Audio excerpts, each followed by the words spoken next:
ભગવાન સબરીને 6 ભક્તિ સમજાવે પછી 7મી ભક્તિ સમજાવે છે.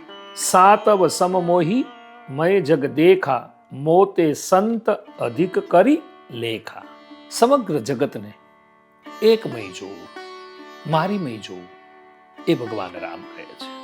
કારણ કે હરિવ્યાપક સર્વત્ર સમાના, અણમાં કણકણમાં હરિ છે. માટે સમભાવથી જગતને જોવું. અને પાછું ભગવાન રામે વિશેષ વાત કરી છે કે મારા કરતા પણ સાધુ સંત મહાપુરુષોને અધિક માનવા.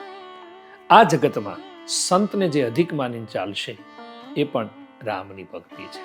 કોઈ સંતનું દર્શન કરશે તો એ બ્રહ્મનું દર્શન છે, રામનું દર્શન છે.